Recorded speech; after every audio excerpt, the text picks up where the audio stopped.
Hey, everybody, and welcome back to Detections with your hosts, Understudy 77. And Exile Detrades.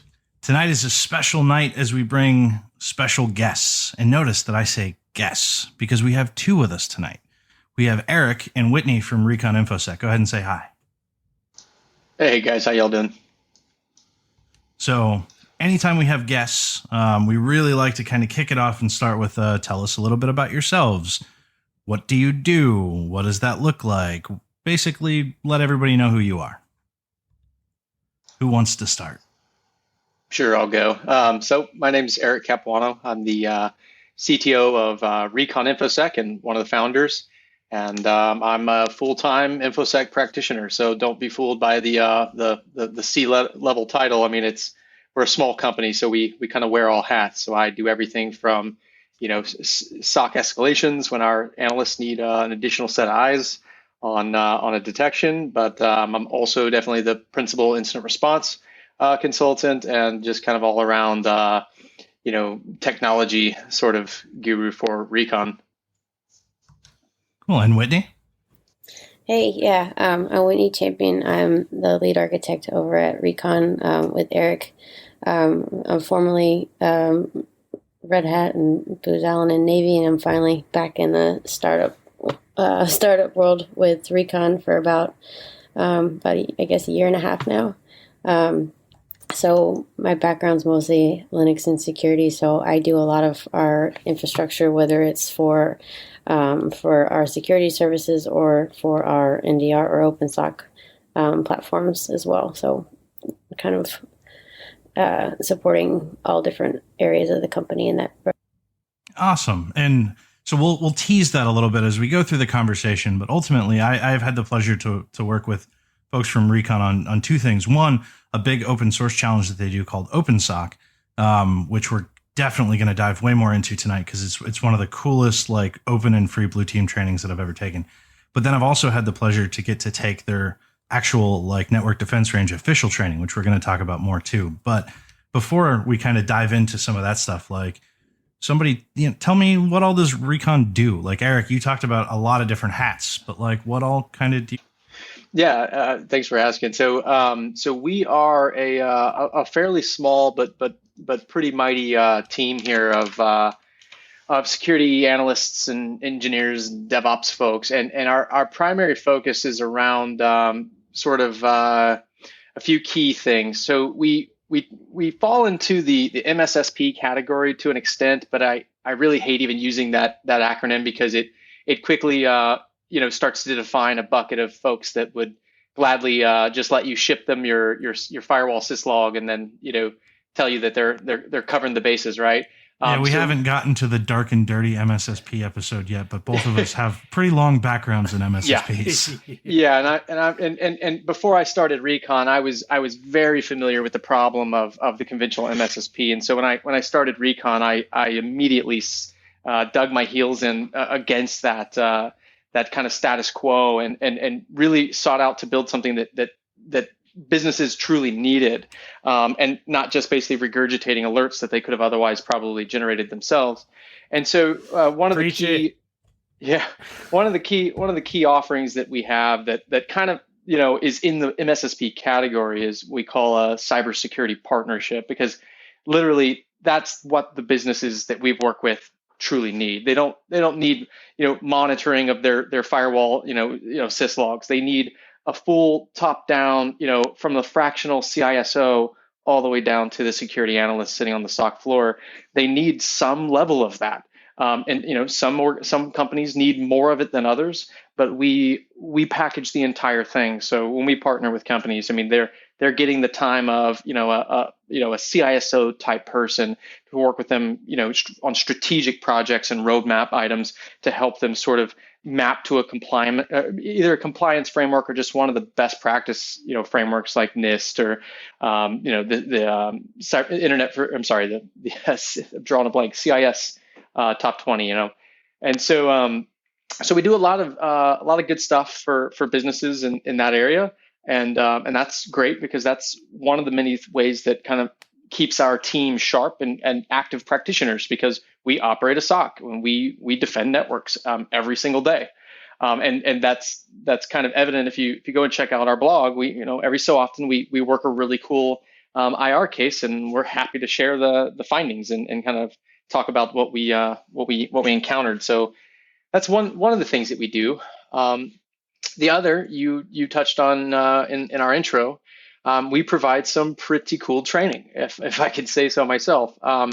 And it was born out of a project, an open source kind of offering that we give back to the community with, called OpenSOC. And I'll tell you, I'm sure we're going to talk more about that in a few.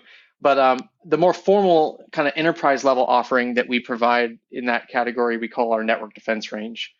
And so that one's obviously targeting a much different segment, whereas our cybersecurity partnerships are targeting companies that are large enough to need a cybersecurity kind of capability, but obviously they might not have it because they're just not large enough to have the dedicated budget for it.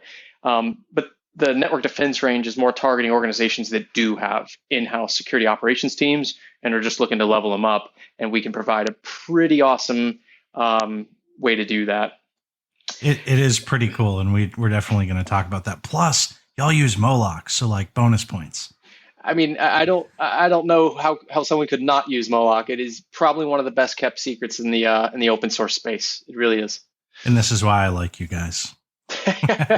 It's easy to give praise to good things. So right. And then lastly, kind of just like any other security company in the space, we kind of have like a bucket of just general consulting items, everything from incident response to purple team assessments and things of that nature. Okay. Yeah, and so it's what I'm gathering is it's that very like customized kind of what the company needs, almost like virtual team experience rather than your traditional managed security provider. It's exactly what it is. Yeah. Okay. Yeah. I mean, we literally bring the customers into a dedicated Slack channel. They're integrating with our analysts in real time. That's a very boutique level of offering. You bet. So I'm gonna ask an interesting question about that because I have some experience in that space too. How are you guys doing with scaling it? So that is definitely one of the challenges. I will tell you that's one of the reasons I fought pretty hard to steal Whitney away from her previous job because her unique skill set with AWS cloud operations is definitely a prerequisite for scaling. Because I'll also tell you another secret. I don't know how much of a secret it is, but my production security operation is very similar to the security tools that you saw in our network defense range and in OpenSOC. We are a very open source heavy shop. So it takes a lot of raw skill and hard work to maintain these platforms, to scale them, to integrate them, because we don't buy them off the shelf. We build them to do what we need them to do. Whitney, do you want to throw in some stuff there about what that's like to do that at a scale? Yeah, it's been it's been a hell of a learning experience for one thing. But yeah, when I jumped into this, we were building from the ground up. But the cool part about it was what he just mentioned, that we're using similar platforms for each use case. So you're able to cut your teeth on both and kind of learn from both sides of it. So as we've scaled, we've already hit a lot of the lessons learned in other areas that we're able to take from one side or the other and apply to either our own stack or for OpenSOC or whatever it is. But the other cool thing is, since we are an open source shop and we are developing a lot of internal tools and automations, we're able to give a lot of that back to the community. So our GitHub is constantly filled with stuff that we're putting out, whether it's some of it's more for our use case, but even still, like a lot of it, we're able to give back to the community and give back to the projects and contribute to, like the Hive and Graylog and Cortex and all those different projects that we use pretty heavily day to day. We're able to use them and tweak them as needed and provide feedback and content. So that's a really cool part of it that we've benefited a lot from, and hopefully others in the community have too. Yeah, it's kind of the true use case of open source in that sense that, like, a lot of companies that kind of operate on an open source model that I've dealt with have taken that model and kind of said like, oh yeah, we're just going to use these free tools because it saves us money. but then they don't commit back. And one of the things that I've always appreciated about what you guys do, or what y'all do, is that you really kind of commit back to those projects as well. And you work with those projects and make those projects better for everybody else too. I think everything I've seen come out of Recon has been very like community focused and community driven. You're a business, you have to make money, but at the same time, like you've also had a lot of focus on the community as a whole, which has been really nice. Yeah, absolutely. And even at events that we've done, the projects that we work with have been more than happy to provide, swag for us to give out because we promote them so heavily during every event that we run. So that's been really cool. Nobody can see it, but I'm actually wearing your shirt right now. Yes. Nice. Wait, the OpenSOC one? Yeah, the one from DEF CON. Nice. That's a good Very one. cool. And there was only so many of those, so consider yourself lucky to have one. Yeah, I'm very glad to have that shirt. That's a really fun shirt. Plus, like the brilliant Wireshark Doo stickers, just brilliant. Whitney is also, what she hasn't talked about is that she is a magician at awesome stickers. So if you ever see her, like she probably has awesome stickers. Oh yeah, and have you seen her latest one? The Camp COVID one, or Camp the COVID? Yeah, and the Yoda one. Yep. Awesome stickers. Yeah, so we'll have to remind me when we talk a little bit more about OpenSOC. There's going to be an opportunity for folks that are looking to get their hands on those Camp COVID stickers. We've got some cool opportunities coming up. Nice. Okay, so we kind of go over that. Anything else either of you want to add on that?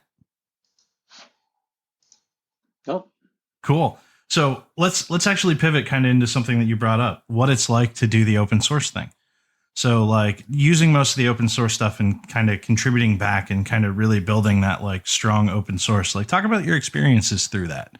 Like that's actually a really cool thing to talk about from an enterprise level, right? Oh, for sure. So I'll give you my perspective, but then I'd love to also hear Whitney's on this because you're going to hear it kind of from two sides of it. As a business owner and someone who's always kind of watching the bottom line of what does this platform cost versus what is the profitability of the service that it helps me provide. Obviously there's a huge advantage in open source, but it's not as clear as a lot of folks think because just because the platform is free doesn't mean that it costs nothing, right? And I think it's a lot of maintenance, right? Like it's lot of people. Yeah, absolutely. And matter of fact, somebody wiser than me once said that open source is only free if you value your time at nothing. And but here's what I'll say, and I'm still fiercely an advocate of open source. One of the reasons that I dug my heels in and decided we're going to stick with open source wasn't just because it's air quotes free, because it's very much not, but because it forces you to be an expert at the thing that it is you're trying to do. So when we decided we were going to turn Graylog into a SIEM, which I'll tell you here and now, I love the folks at Graylog. It's a fantastic platform, but it's not a SIEM. And no one can, in fairness, call it that until you bolt on extra components or, go through the painstaking effort of writing really good correlation rules and then teach it to be a SIEM. And that's something that we've poured years into. And so we get quite a bit done with Graylog, and the long road to get us there has kept us very, very sharp, and using other open source projects, things like, Florian Roth's Sigma project, and so that big collective of knowledge sharing, if you tap into that and aren't afraid to roll your sleeves up and put a little time into something, you're not only going to get where you want to go, but you're going to maintain an expert level of understanding of every step of the way in the process. So that's, for me, one of the biggest advantages of open source is, it's like being the mechanic of your own race car. One of the things that we've talked about a lot is this concept that like security by its very nature is pretty boutique. So like you have to roll up your sleeves. Like if you're a shop that like buys Splunk, and Splunk's a great tool, but if you buy Splunk and you just pop in Splunk Security Essentials and you're done, you're not really getting value out of that. Like there's a very boutique-ness to every individual environment, especially when you talk about defensive security. So like really rolling down your sleeves and making a tool do what you want is a really interesting concept for that. I mean, it's essentially why we made Moloch at Verizon Media, like same reason, like we have a need, like let's just make that need. And you make a really good point. I want to circle back to that because there's this other kind of misconception that, well, if we just buy it, we'll be ready sooner. We'll be done, right? We just buy Splunk, we just buy Alien Vault, all of our problems will be solved. And to the contrary, you will much more quickly be at a kind of point of near completion, but that additional kind of stretch of road that you're gonna have to go down by yourself to get to I won't even say 100%. There's no such thing, but it's a never-ending journey. No matter if it's an open source tool or an enterprise tool, maintenance is required. Additional tuning and teaching and all of that is going to be required. And you're just now behind the curve using a tool that someone else built and sold you as the magic silver bullet, and you have no idea how it works. Yeah, there is no such thing as buying a solution in this field. And I think that's something that a lot of people kind of miss, right? But you can sell solutions, though, right? Oh, you can sell solutions all day. Many solutions are sold. Unfortunately, not very many are bought. Yeah. Exactly. So anything else on that? Or Whitney, I'd really love to get your take on kind of what it's like to work with them as kind of the person who's maintaining a lot of that. Yeah, kind of to Eric's point, there are a ton of man hours that go into it, but you do get to that almost expert level kind of knowledge about every single tool you're using and integrating with. So we mentioned that we do managed security services. Well, everything that we're bringing into our stack is wildly different per customer, per environment. So one of the benefits I feel like is we know our data really, really well because we're not just pumping it all into Splunk. We're seeing every little bit that comes in and customizing our side for that and tailoring our alerts and our tooling to fit whatever it needs to fit. So not only do we know our tools really well now, we're able to scale them better, and we're able to scale with our customers better, and we're able to know our data better on a day-to-day basis. So there's a lot of really great benefits to doing it the way we do it. So it's one thing to roll up your sleeves and put the hours in, but I feel like the benefits hugely outweigh just going and buying a tool off the shelf and calling it done, because that's how you do this well, right? Right. You do this well by understanding your environment, understanding the tooling. I just had a thought that I chuckle a little bit at all the engineers that exist today and analysts today who have never had to write a log parser. Right. I spent my morning doing that. You never really know, no day is the same as the day before. Half the time, no hour is the same as the hour before. So the work is never boring, and it's always something new to learn. And that's what keeps you on your toes, this industry doesn't stop for anybody. And I feel like if you just roll out Splunk like we did at several of my previous roles, it just kind of dies there, So, nice. or any big tool like that we've rolled out before. So I really enjoy being able to, get our hands dirty as much as we do and work with the tools that we work with constantly. Now, that's not to say I'm in a Splunk shop, but at the same time, it still doesn't end. That tool didn't solve all of our problems. Every day we're figuring out new ways to make better content. How do we get better detections? What log sources do we want? What do they need to look like? Yep. Every day it's an ongoing iterative process that never ever stops. And I remember when I started, I had an employee who was like, I just feel like everything's kind of up in the air and it's all hectic and stuff right now. I'm like, dude, that's the new normal. He's like, what do you mean that's the new normal? I'm like, that's the life that we live. We are defenders. Yeah. We have to constantly be iterating and changing and adding, and that is the new normal now. Right. That's where we are today. Well, and for me, when I was at Navy and when I was a contractor before, we didn't have a dedicated security team. We were Splunk shops, and all we did was pump all this data in, and we're like, hey, this checks the boxes, because it was nobody's job to do the other half of it. It was. Oh yeah. It stopped there. So to be able to be on a team that does all of this and fills out all of that and more, it's really awesome. So life lesson for everybody who does this stuff. Checking boxes or having a lot of boxes checked does not necessarily mean good security, and good security does not necessarily mean having a bunch of boxes checked. Exactly. The sweet spot is trying to find that middle ground where you have boxes checked while providing good security and thinking about it from that perspective, because you kind of have to for regulatory reasons. But just know that one does not necessarily mean the other. Like they're not exclusive in that way.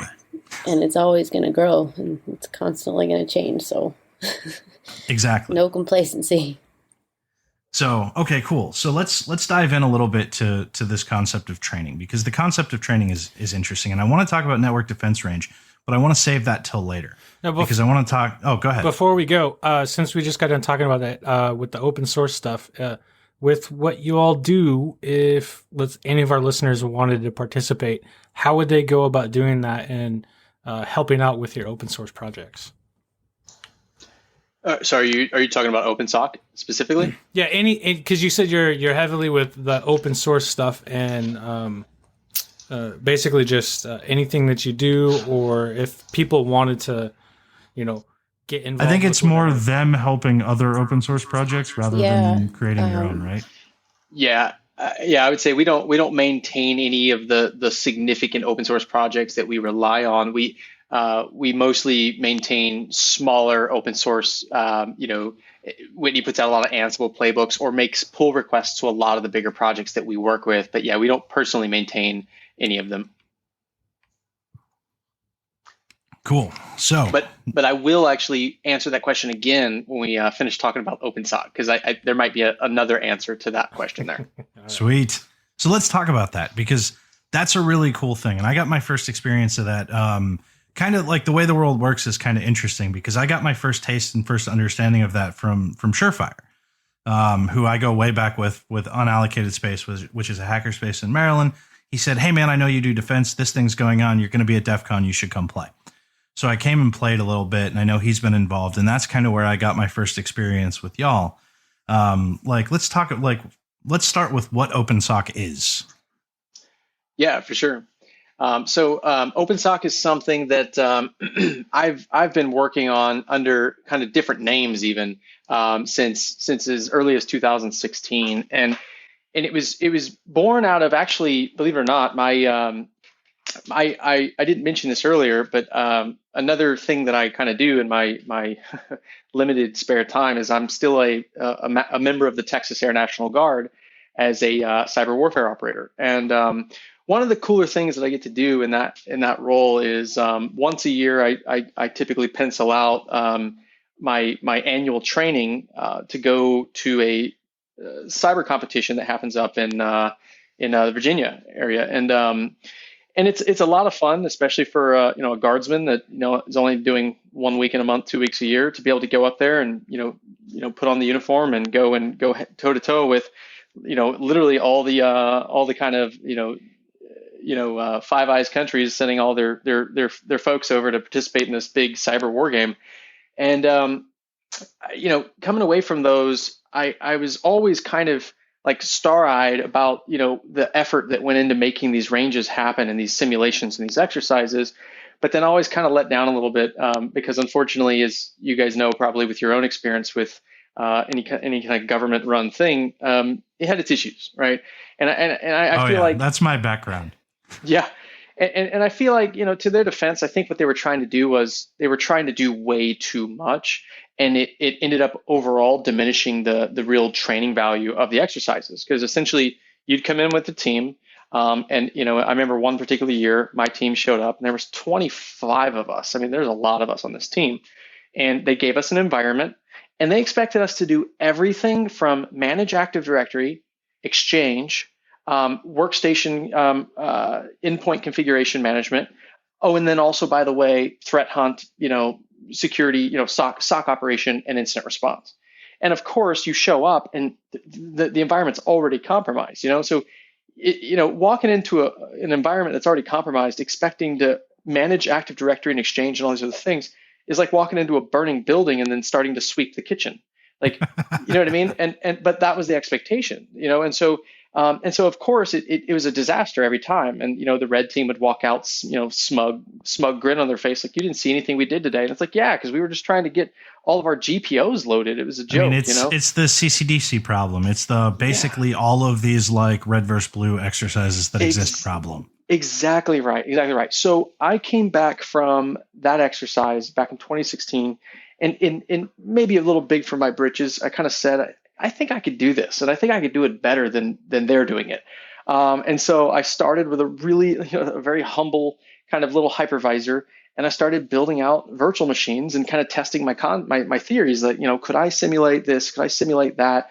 And sure enough, I mean, I was slowly starting to prove to myself that I can do all these things, and it was actually initially a project I stood up under my employer at the time. I was with the Texas Department of Public Safety running the SOC there, and because I had resources and spare hardware sitting around, I built the first concept, which at the time was known as CSIRTs, which was, in hindsight, kind of a really long acronym, but stood for Cybersecurity Incident Response Team Simulation, CSIRTs. And it took us a few months to build that because we built it the hard way, manual building of 50, 60, 70 virtual machines to make a mock-up network. And then we wrote scenarios and carried them out, tested them, mostly all Metasploit and stuff like that at that time. And we finally got it to a place where we actually had a really impressive training simulation. And my initial objective was to do this for my own team. That's the whole reason I was building it, was to train my IR team at DPS. But when we were done building it and we ran our first training exercise, I thought, this is too good. Like, this is too good to just keep to ourselves. So we submitted to B-Sides Austin. And B-Sides Austin had us come out, and we ran CSIRTs under the Texas Department of Public Safety banner. And I remember the surprise on people's faces, and they're like, "Hold on a minute, DPS, like the state police, like what are you guys doing here?" And I'm like, "Yeah, we're the SOC for DPS, and this is how we train ourselves, and we thought we'd let you guys give it a try." And anyway, it was met with just huge positive kind of feedback, and so kept doing it. Well, eventually, when I moved on from DPS, they made it kind of clear that they weren't planning on maintaining that project after I left. So I went ahead and basically rebuilt it from the ground up under the name OpenSOC. And the reason I chose OpenSOC was because kind of a play on words of the open source, all the open source components. Sure. To kind of describe that you could run an entire SOC using purely open source tools. And we still do that today. But the ultimate goal of OpenSOC, and has always been, was to create a training environment that focused purely on the skills that folks needed most, not administering Active Directory, not dealing with user endpoint issues and things like that, but instead detecting adversary activity amongst a sea of noise of regular users doing regular user things, and email traffic and web traffic and all these things. There is a needle in this haystack that you must find that will unravel a much larger intrusion, and you have a ton of best-in-breed open source solutions to help you do it. And it's a CTF type focus. So we kind of have a scoreboard just like you'd expect in any other CTF, and the scoreboard sort of walks you through that investigation with little breadcrumbs. It might start with something simple like, hey, so someone in accounting just sent the help desk a ticket about a suspicious email. You mind looking into that? And that's kind of the first thread for you to pull on. So that's kind of OpenSOC in a nutshell. So it's funny you make the comment about big for your britches, and all I can think of is all night rebuild sessions that mainly I think was Whitney at DEF CON, because there were so many people who wanted to play. I don't think it was prepared. Like, there weren't that many people, like, you didn't expect that response. Yeah. And I just remember like everything having to get rebuilt one night. Yeah. It was the middle of the day when all the network kind of came to its knees. So we decided, hey, we're not going to rely on anything running behind their network. We're just going to put it all on Amazon. So we did. We said, hey guys, take an hour and a half and we're going to rebuild and then carry on. So that's Yeah, I remember the margarita runs from that evening. Yes. That's right. I remember that now. That was very good. I mean, don't get me wrong. Like that ultimately, like, nobody wants it to go down, but that's really like the best thing that can happen. It's so wildly popular that like the network can't handle it, right? It is, and so something that's kind of cool about how we run it at DEF CON. So, there's a lot of really good challenges that you can participate in at DEF CON, and I've played a lot of them and truly love a lot of them. But one of the challenges about most of them is you kind of have to be present to play. You gotta sit down and plug in somewhere, and and maybe plug into a switch or be on someone's Wi-Fi network, in order to participate. And we didn't want it to be that restricted because DEF CON's very spread out these days, and there was also nowhere near enough room in that room for God, it. no. Exactly right. Yeah, the Blue Team Village is definitely one of the smaller but growing very quickly villages, and so they don't have a ton of space. And so we wanted to make sure that that folks would be able to play no matter where they are at DEF CON, but we wanted to make sure that only folks at DEF CON could play. And this is actually that's a very unique problem to have to solve. And it is actually, I didn't know that. If you want, I'll go into how we accomplish it because it's mind blowing. I'm actually really curious. So go ahead. Okay, so one of the ways that we handle this at DEF CON, because we're very adamant about making OpenSOC exclusive to whatever event we're running it at, kind of as a way to give back to that event, right? Like if I'm going to come to B-Sides Austin or B-Sides Dallas or B-Sides DC, if you're going to bring my team out to your event, we're going to run it, but only for people that came to your event, right? We want to make it exclusive. And so we do the same thing at DEF CON. Well, the way that we manage that at DEF CON, because we also are trying to be prepared for the inevitable jokester that wants to, act up a little bit, we put everybody on a giant layer 2 software-defined switch. And you might remember that from last year. We use zero tier. And the way that we use zero tier is it makes a big giant mesh VPN network of every single node on it. Now we enforce really awesome layer 2 flow rules that enforce communication in only one direction. And it's enforced at every single node. So every single of the 600 clients that join that network, they can only talk to the systems we've specified, which are the OpenSOC front-end systems. So they can't attack each other or anything goofy like that. But we manually authorized all 600 of those participants. So that means that at some point they had to come and show their face to an OpenSOC team member and say, "Hey, I'm so-and-so, can you please authorize me onto the network?" I remember that too.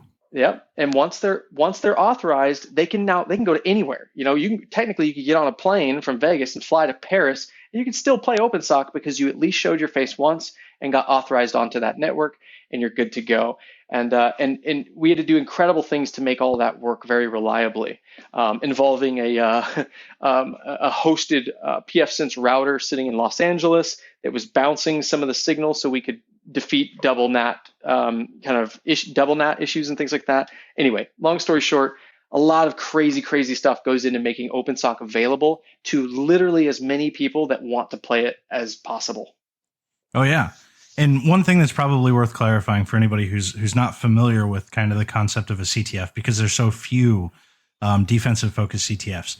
It's basically like you are kind of presented with a list of questions that you provide answers for, and then those give you points that go up on a scoreboard, right? But one of the things that I think y'all do different, and this is totally worth talking about, because I've played Boss of the SOC and I've played a bunch of these other ones where you're playing on a static data set. If memory serves, y'all don't have a static data set. Like you're actively introducing new attacks and new things as time 100%. Goes on. It is 100% live. It's all happening right there in front of you. So So talk about that a little bit, because that's so freaking cool. Yeah. So I'm super familiar with Boss of the SOC, and those guys do a hell of a job. And another thing, actually, I'll throw out as a huge kind of kudos to the Splunk guys that put on Boss of the SOC. I love that they open source their data set and they give that out to the folks. So, really awesome of them to put all that work into that and then release it for folks to kind of to chew on and sharpen their skills. But one of the things that when I set out to build an environment, I said to myself, no matter how hard this is, I'm committing to making it real and making it live, because that enables so many other things that just simply can't be replicated. For instance, one of the tools that we provide access to in our environment is OS Query. And as some of you may know, OS Query is an open source endpoint agent. It's cross-platform. It was actually given to us by the folks at Facebook. That enables you to interrogate an endpoint for just about anything you can imagine. I could get MD5 hashes of any file on the file system. I can even carve files right off the disk and ship them off to someplace else. It is a phenomenal IR tool, and it's free. So, but the problem with a tool like that is you can't simulate that with dead data. So I have to have active endpoints in this environment being compromised for you to be able to leverage a tool like OS Query. Or I'll actually make an announcement that this is the first of its kind. We are looking at introducing Velociraptor to OpenSOC and Network Defense Range. So cool. These live response tools require live systems in order to respond to. So so that was kind of a huge component, and which is why this is such a heavy lift, because everything you see happening in the environment had to happen in real time to produce the data that you're looking at. And y'all have several attackers that are involved in the OpenSOC project who are attacking actively throughout the day, right? Well, kind of. It's Is it really somewhat scripted now? Well, yeah, it's got to be. I mean, and I'll tell you. Of course. And I'll tell you why. It's mostly scripted because when you're running a CTF and you've got scoreboard questions and answers and things like that, you have to have very, very predictable attacks that are going to be carried out a very specific way and leave very specific artifacts. And so it has to be scripted. Oh, yeah. It couldn't just be a really, savvy red team guy in there having some fun, because how could we write questions? We don't even know what he's going to do next.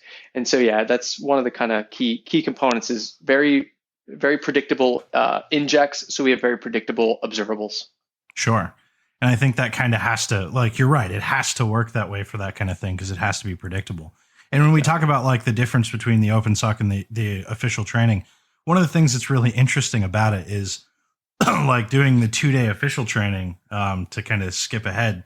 One of the things that I found is like I would fall down rabbit holes of stuff from like the day before that was still there. And like I'd just kind of lose myself in older data that I thought was a big deal today. And having that active environment is one of the things that makes that so freaking fun, because that stuff's still going on, right? Yeah, exactly. Right. Yeah. And that just kind of lends to the challenge that real SOC analysts face every day, right? Mm-hmm. You could absolutely dig up some residue of an old incident while you're hunting through a current incident, and it may be related, it may not be, and having the critical thinking skills to kind of separate the two or correlate the two, right, is key. Oh, 100%.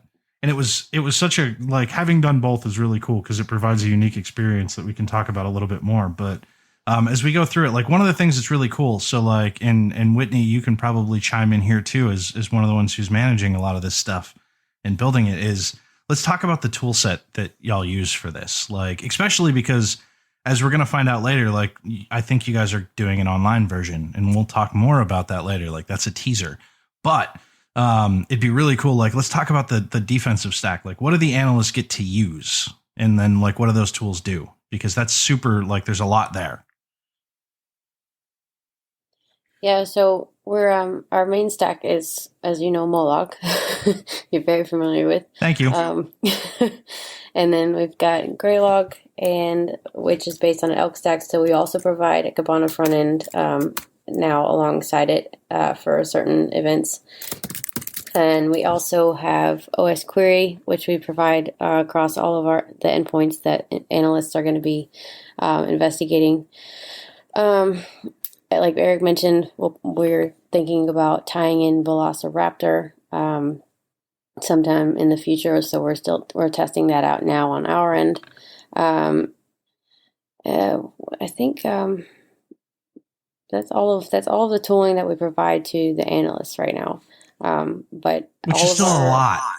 Yes. It's 4 different front ends that they have at their hands to dig into, but all of the endpoint data from all the workstations, all the servers, all the firewall data, all of that is getting pumped into Graylog so they can dig through that, and then there's full packet capture across the environment for them available in Moloch. So there's a lot of things for a lot of different places to find all of the pieces.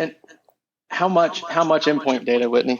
Talk a little bit about the data coming off the endpoints. Oh gosh, I don't know how much. I don't know numbers right now. Well, not numbers, but configuration wise, because it's important to say that we leverage all of the best practices in audit logging. It's not just the tool; it's the audit logging that exists. So let's talk about those log sources a little bit. Yeah, so we've got Sysmon deployed on all of our Windows endpoints. We've got Audit Beats. Previously we had Audit D, but Audit Beats deployed on all of our Linux server endpoints. All of that is shipping to Graylog, and then we've got obviously firewall logs rolling in. So, and we've got, like Eric said, the best practices kind of configured for all of our GPOs that collect all of the logs on across the corporate environment. So it's a lot of data, but it's and some of our participants have said in the past that they're almost spoiled by the amount of data that they do get, because a lot of them don't have hands-on time with Sysmon because they don't always see that in environments, or it's just not an option. So there's a lot to go through. So couple that with all of the traffic generation and mail generation and all the noise that we're doing on our end, just makes it that much harder to find a needle in a haystack sometimes. One of the things that I learned in IR is that you almost never have the log sources that you wish you had, right? Right. Like, and you guys kind of provide all that data, which is a really cool way to familiarize yourself. Although I will admit the biggest challenge when I did OpenSOC, which actually helped me when I went into the normal training, is I had no background in most of the tools except Moloch. So like, you're not only like doing the CTF, you're almost learning a new tool at the same time and learning what that query language looks like and learning how it works. And that's really cool experience too, though, because that's not an experience you can get every day to play with a tool in a near production environment like that. Right. And one of the things that I know Eric says a lot is we try not to teach the tool and more teach the practice around what you're actually hunting for, because you can apply that to any tool that you jump into, whether it's Graylog or just a Capuano front end or Splunk. So you've just got to learn the query language. Right.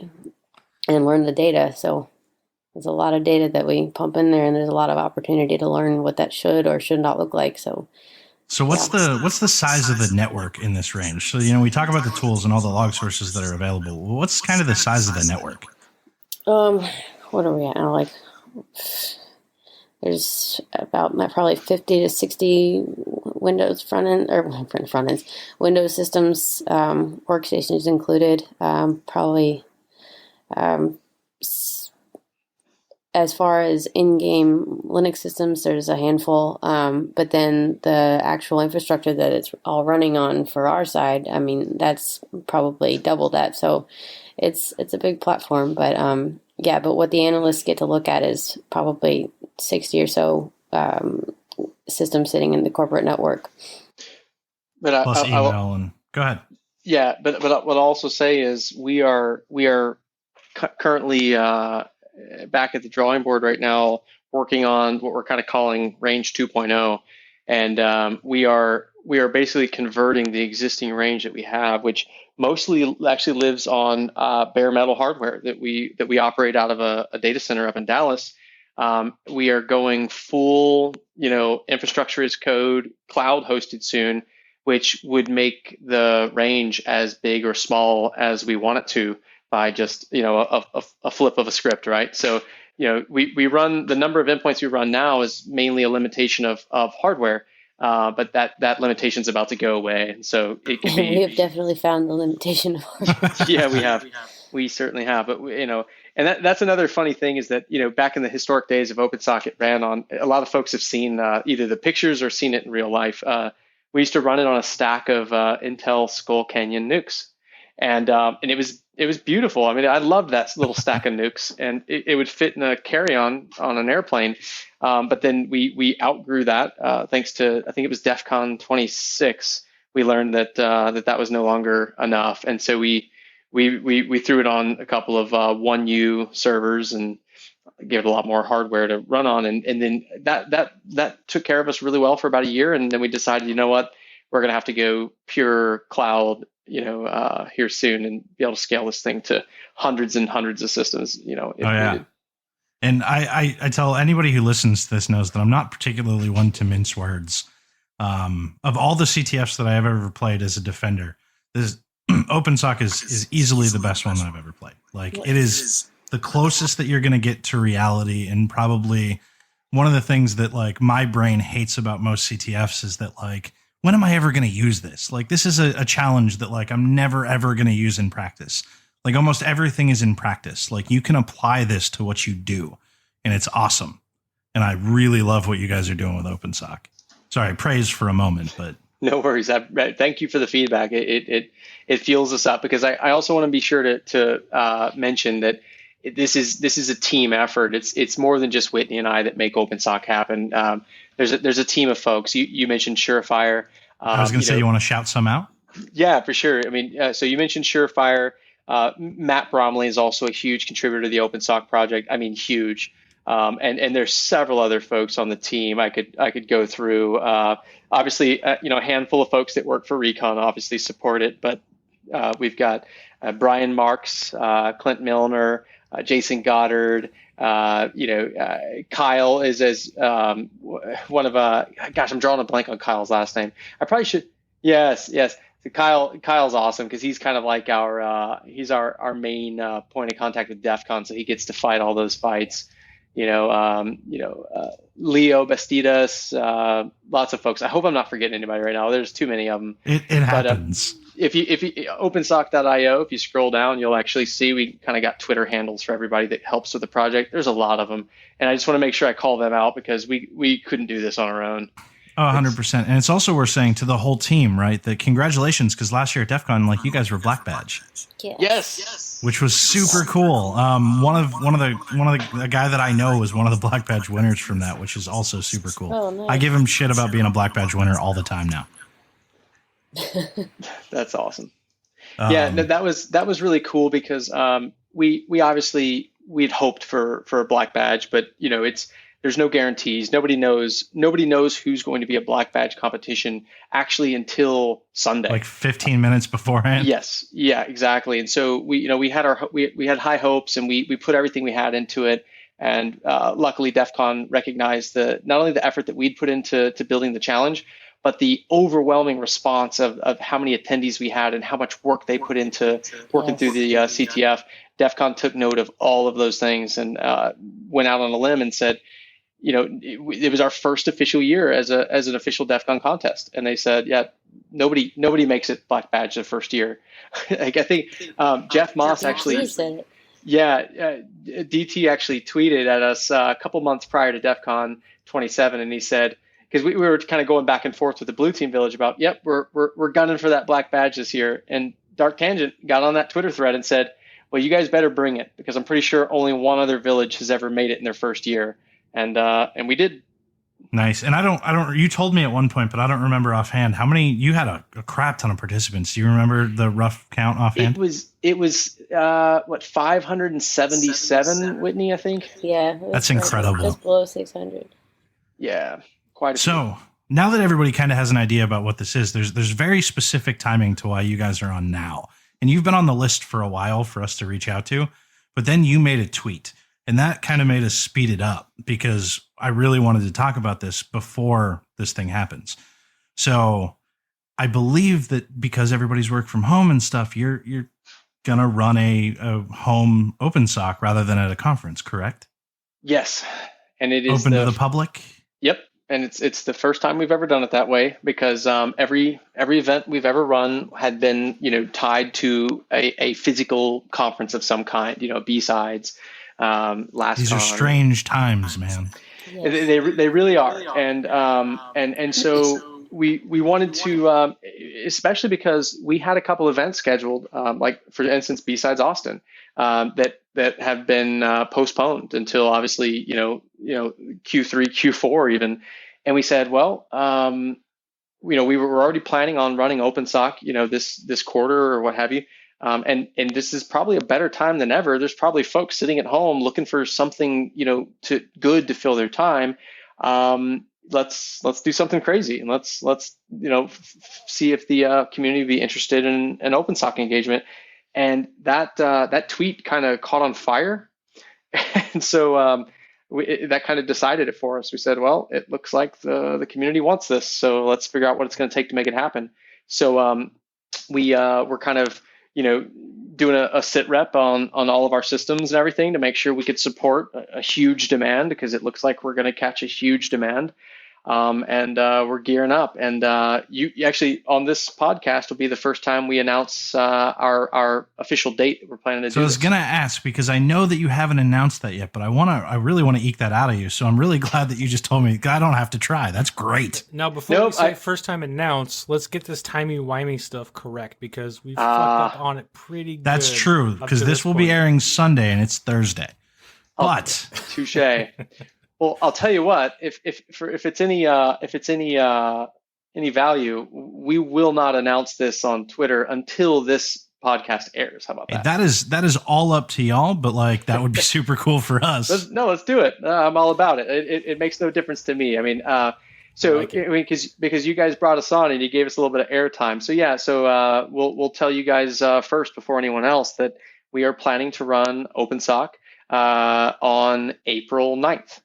And it's going to be essentially an all-day event. We're still kind of penciling out exactly what hours we want to run it, but just kind of assume a conventional work day. But we're still kind of playing with that. We might end up running it for 8 hours or 10 hours. Who knows? We might get crazy and pull 12 hours.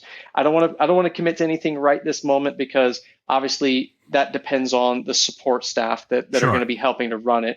And I don't want to put any unnecessary strain on anyone, but we definitely, we're excited. We're really excited about it. Oh, I am too. I really am. But I also know that signups might be a little on the limited side, because you can only support so many people.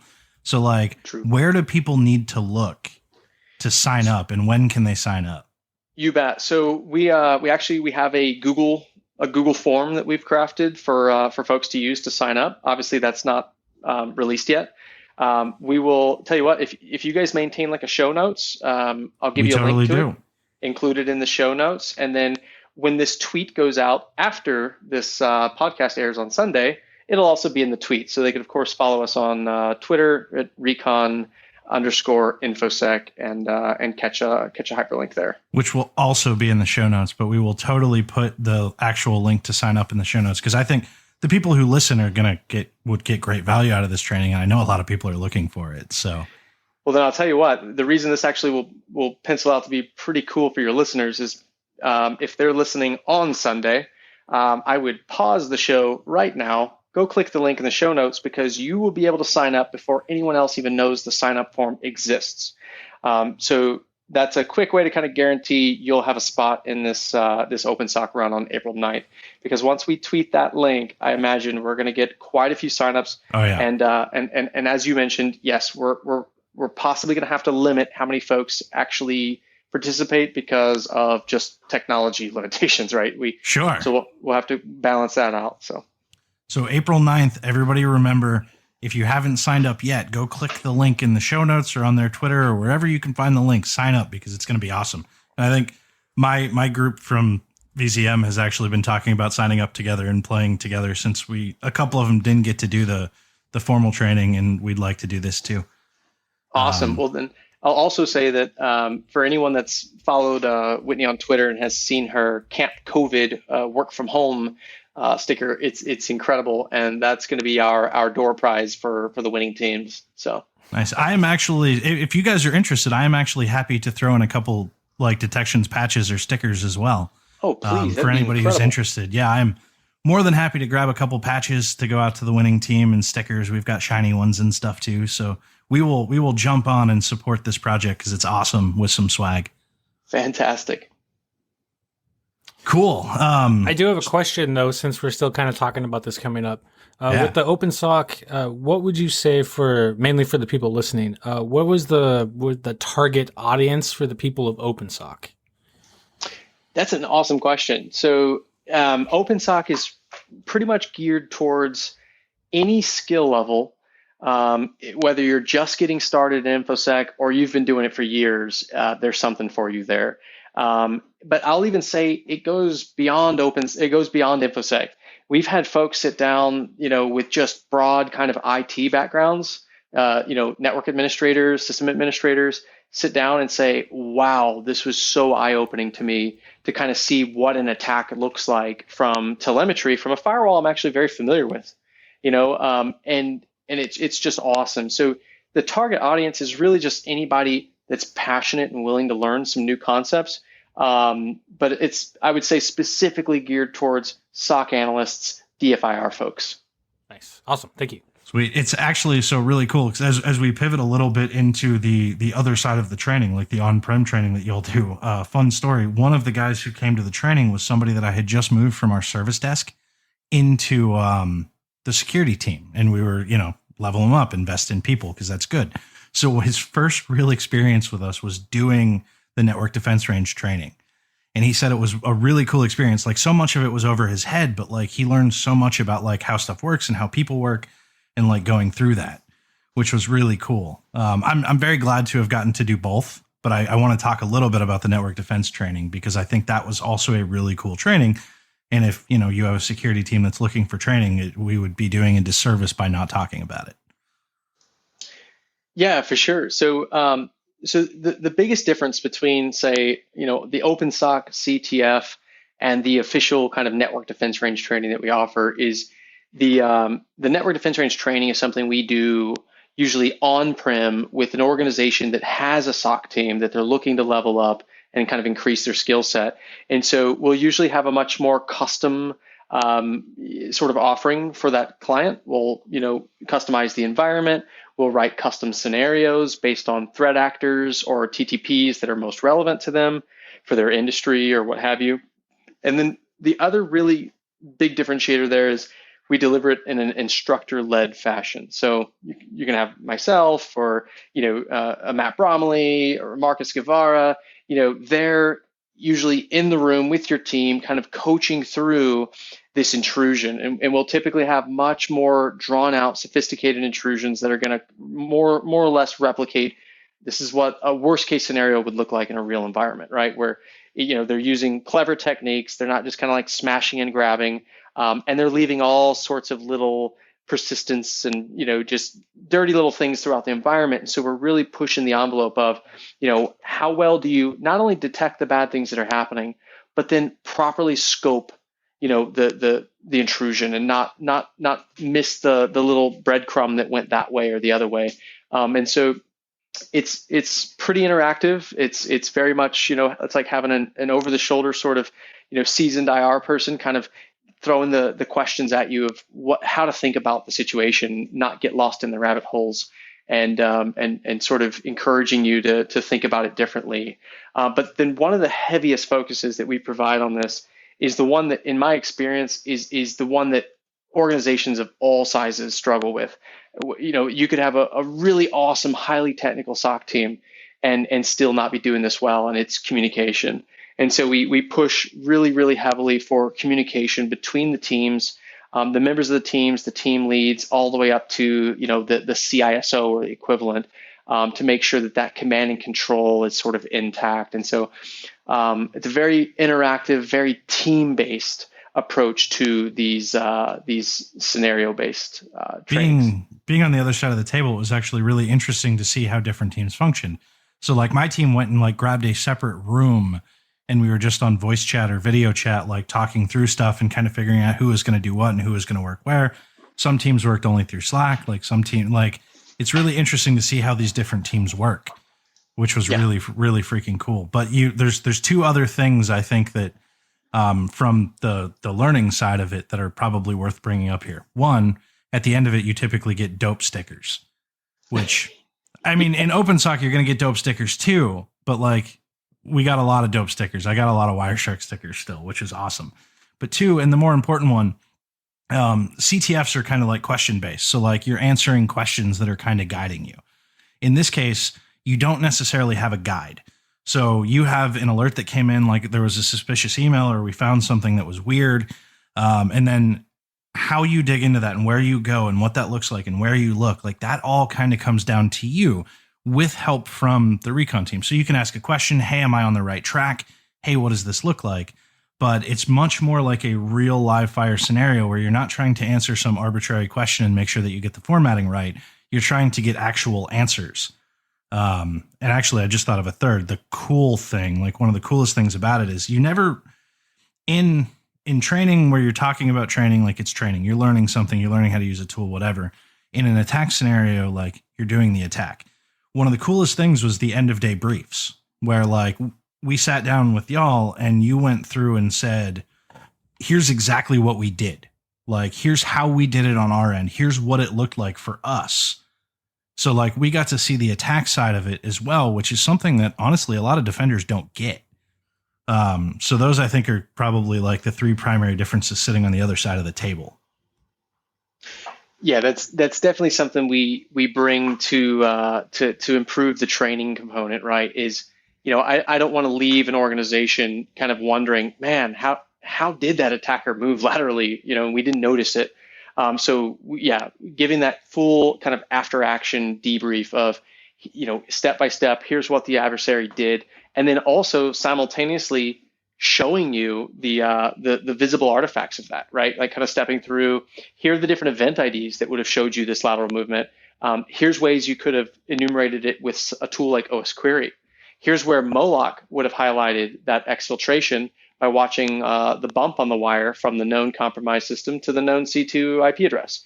And so we love to highlight the ways that all the different tools could have helped support the investigation so that you're not left empty-handed, even if it was an area that your team didn't necessarily uncover. You essentially get to spend the day putting your skills to the test, and then you get to learn where your skills didn't quite cut it from very, very intelligent people. Ultimately, I was very impressed with your breadth of knowledge. I appreciate that. I mean, it's a passion, right? So it's easy to be good at something that you're in love with, and that's kind of how it is for us, right? But one of the other really cool things, this is probably one of the most rewarding things, and I think Whitney will agree, is when we come back and run network defense range for a team a second time and a third time and a fourth time, there is always a noticeable difference in that team from one engagement to the next. And it's awesome, but it's also a bit of a challenge because I can tell when we're leveling up these teams that I'm like, okay, we're going to have to throw really cutting edge scenario with these guys next time because like they've got the methods down. Like they're so good at hunting that they're burning through the scenarios quicker. And so, we start to have to kind of get a little more complex. And that's an awesome problem to have because it means it's working, right? It means that it's having the effect that we want it to have. Yep. And we talk a lot on detections about kind of like open source stuff and open source stuff that we suggest. But one of the things that we haven't highlighted a lot so far that I think we want to more is like, there's a lot of really cool enterprise stuff and there's cool training that costs money. And we talked to Chris Sanders a couple of weeks ago. So this isn't entirely true. It was a really cool talk, man. We had Chris Sanders on like 3 weeks ago. Oh, well then I've got a major surprise to unload on you and your listeners right now. Okay. And I really hope Chris doesn't mind. I don't think he would because we're pretty far along in the conversations on this. So Recon and our network defense range, we are working on a formal partnership right now with Chris Sanders. Oh, that's so cool. Nice. Yep. And because we are huge fans of his work. He puts together incredible content. And so it's kind of funny how this relationship came to be because we have built my CEO Bob Drobish, he lovingly calls NDR it's a flight simulator, and I 100% agree. It is a realistic, hyper realistic flight simulator, but it kind of expects that you have some of the fundamentals down, right? Don't get me wrong. We'll run NDR and Sure. we'll help anyone of any skill level. But it does sort of assume that you have some experience that you're kind of sitting down and you know what endpoint data looks like, what network data looks like. Well, the thing that we don't cover very well with our network defense range is that foundational training, right? Like here's how you approach an investigation, right? Like we don't necessarily cover that, and so there's no perfect way to pair with someone who does cover those foundations like Chris Sanders. And so I'll say that we're in very, very, far in talks with Chris on formally partnering so that our network defense range customers are going to have access to his network defense. And it's funny that we call it our network defense range, and we always have, and we have the domain name networkdefenserange.io. And that was before we realized that Chris Sanders has networkdefense.io. And so it's kind of a funny, that makes me so happy because like you two are two of my favorite like training companies. That's awesome. So like that makes me super happy. Because I will admit, like I fanboyed the hell out when I talked to Chris, because I've been following Chris for so many years. He's awesome. Yeah. But to loop around to the point, what I wanted to get at is we don't spend a lot of time talking about some of the enterprise stuff and some of the enterprise options that are available. And Exile and I have talked a bit about kind of changing that as we go forward, because there's so many cool things that in some sense we can kind of like detection stamp of approval, so to speak. Like I've used this company that I've been at has paid for it, and I think it's awesome. The recon training, like the in-house training, is one of those things that, like, at least for me, like stamp of approval, because it was such a cool 2 days. Like I had such a good time with it. And if anybody out there is looking for like the corporate level training, I would strongly suggest talking to the individuals at Recon, because it's a really cool experience and it's unique. It's not like anything else that I think I've seen out there. I really appreciate that. Thank you. Really, we only have people on here that we like and that we like the stuff that they make. So it's very easy to talk good about them. So as is customary, as we kind of wrap before all the goodbyes and stuff, we have a thing where, you know, we provide everybody with a detection every week, some way that they can take some piece of information that they can take back to their environment to find badness, a detection that they can make, anything like that. When we have guests, we usually toss it to the guests to provide said detection. So yeah. I'm going to toss it to you guys. Like, teach our people how to find bad. Yeah, absolutely. I'll share one, and I'll kick it over to Whitney, because I know Whitney just recently submitted a pull request to CAPE, the triage tool. But so we just wrapped up an investigation on the Zoho Manage Engine intrusion, or Zoho Manage Engine exploit that was kind of unceremoniously released on Twitter not long ago, and we wrote a really good blog article on it, and kind of all of our findings around what the actor was doing that was kind of exploiting that vulnerability. And we wrapped up that blog post by talking about some of the ways that you could go and look for this activity in your environment if you're running Manage Engine. And to kind of sum it up, and this, what's awesome about this detection I'm going to give you is that it's not specific to this application or this exploit. It's kind of just one of those general rule of thumb things you always want to be on the lookout for. But if you have process creation logs, which you should, because even Windows natively now can produce those, your event ID 4688s or your sysmon event ID 1s, if you're spoiled and have sysmon, you always want to be on the lookout for processes, unusual processes being spawned from web server processes. And in the case of the Manage Engine exploit, what we saw there was process creation logs where java.exe running from the location of the desktop central application was the parent process of a few different LOL bins, or living on the land binaries, like PowerShell, certutil, and bitsadmin, which were all used to pull down kind of second stage artifacts. And so a really useful detection is always looking for all the child processes falling out of your web server processes, like IIS or Nginx or Apache, or of course Java if it's being used to serve something, because that should be something very easy to baseline, right? That shouldn't be a very chatty kind of process creation. Those are pretty low noise. And so looking for child processes of those is a very quick way to key in on potential exploit activity even before you know that the vulnerability exists. That's such a good one. And we're going to link the blog for additional context in the show notes as well. But that's a great one. Whitney, two for one?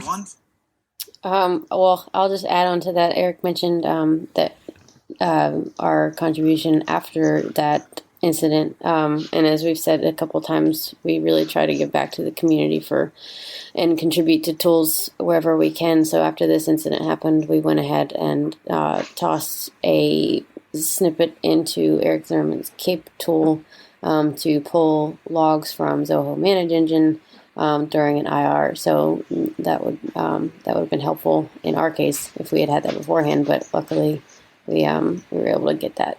So we submitted a PR for that, and yeah.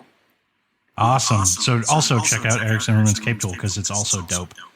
And then Whitney, well, not specifically to the Cape tool. Sorry, I misspoke. We submitted to Cape files. So okay. The other cool thing about that is, like we mentioned Velociraptor before, Velociraptor has the ability to actually integrate with those Cape files. And so as long as it has that kind of library of files that it knows about, it will go ahead and pull down any of those targets. So that can be integrated with Velociraptor 2 and not just Cape, which is pretty awesome. Awesome. And then lastly, like, huge thank yous to both of you for coming on and talking and dropping some awesome news all around.